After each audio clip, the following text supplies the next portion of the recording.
it seems like general consensus has been that Donald Trump was going to lose, either to Joe Biden or to Kamala Harris. That, like, oh, there's no way that Donald Trump could possibly win the election.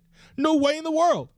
Well, as Kamala Harris over time has been losing her advantage in the polls, especially in battleground states, it really seems like the tide is turning and that Trump might actually win. Now, I'm going to give my my predictions on who's going to win, but what I did was I sort of took 3 different models, I averaged them out in order to come to my conclusion. I'll talk about each of these models that I used, with the necessary brevity or verbosity.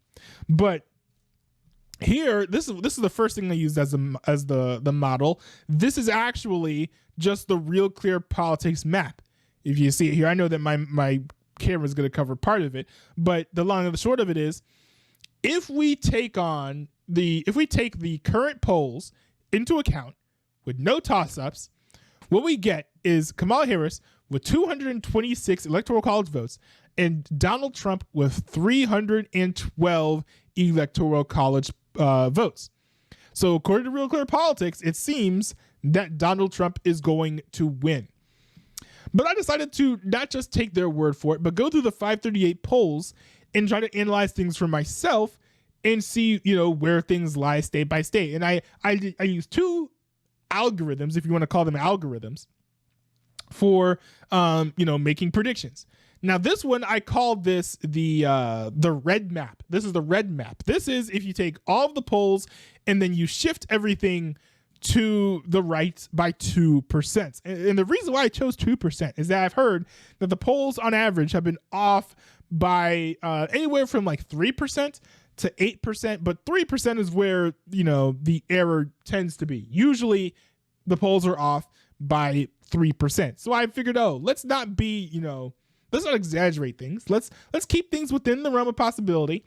Let's say 2% instead of 3%. If all of the polls were shifted to the GOP by 2%, what would happen? And actually what we see is something very similar to what we see here with the Real Clear Politics model. We have Trump winning with 314 electoral college votes against Kamala Harris, who is having 224 electoral college votes. Now, one thing I find interesting is that this is basically, taking into account all the state polls. And one thing that you have to consider as well is that many of these states actually don't have recent polls. Some polls date back to like April, and like that's the most recent poll that they have when it comes to a head-to-head, right? Like they're still pitting Trump against Biden at that point. So you've got to take into account that some of this data is going to be old, but it's just the best that we have to go on. But one thing I also found interesting is that when you compare my red map to the Real Clear Politics model, things are basically the same, right? Things are basically the same. Now, I did do something similar. Also, I made something called the blue map. Now, these 2 maps represent best case scenarios that I think are reasonable estimates. So if for the Republicans, if things are going to go right, the best case scenario is probably going to look something like what you see on this map here, with Trump getting 314 electoral college votes. But for Kamala Harris, I think her best case scenario is actually more, getting 317 electoral college votes. And this basically is the same algorithm, but it's inverse. So if we give a 2% advantage to Kamala Harris. Now, I think that this is less likely because, in order for this to be true, in order for this to be accurate, the polls would have to undersample Kamala Harris support by any amount. I think by 2% is enough to say by any amount, right? They'd have to undersample Kamala Harris supporters by 2% or more in order for a victory like this to take place. And honestly, if you look at a lot of polls, they actually oversample Kamala Harris support.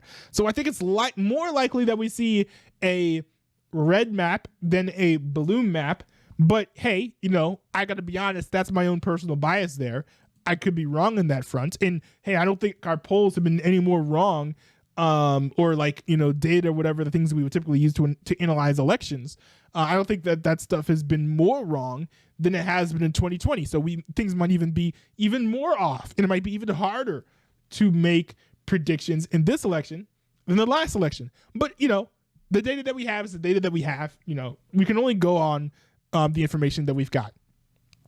So so this is the best case scenario for the Democrats if you shift the polls over. I find it very interesting that if you shift if you give Trump a slight advantage, nothing changes. But if you give Kamala a slight advantage, the whole game changes. But I think part of that too is that in many battleground states, Kamala Harris has leads of like less than 1%, if that. There are many states where, depending on which polls you're looking at, Donald Trump actually has the lead, but they're narrow margins. And so if you remember what I said in a recent video, that the determinants of this election might come down to just like 50,000 votes. I think that this illustrates that. Many of these states, you see some of the states here that are switching are like purple states like Nevada, Arizona, Michigan, Wisconsin, and even like North Carolina, Pennsylvania. These are the states that flip based on oversampling or undersampling in these polls. So I find it interesting. I wonder if Kamala Harris wins, are things going to look like my blue map? And if Trump wins, are things going to look like my red map? I'm interested to see that. But at the end of the day, my estimation is pretty much the same as my estimation for the red map. I honestly think that Trump is going to end up winning by a lot of electoral college votes, but not by a lot of popular votes. I think he actually might lose the popular vote. That wouldn't shock me either. We'll see what we'll see. But those are my predictions for the election. Now, of course, I've got to caveat everything and couch all my statements by saying I'm not a professional political analyst. Yes, I do make YouTube videos about politics, but it's mostly for fun. I don't get paid to do this, and I don't have any special credentials. So take what I'm saying here with a grain of salt. I think if people are telling you that they know exactly how this election is going, they're either, not telling the truth, or they're the ones doing the cheating. No, we don't know if there's going to be cheating in this election. We'll just have to wait and see. But no, these are just my I think slightly educated guesses would be a good way to put this. So I am no ways putting money on it my predictions here, and neither should you, by the way. This is not financial advice. Not financial advice. But if you guys have predictions or you disagree with any of my analysis there, let me know in the comments below, because I'm very interested to hear your guys' thoughts and what you guys think is going to happen with the presidential election.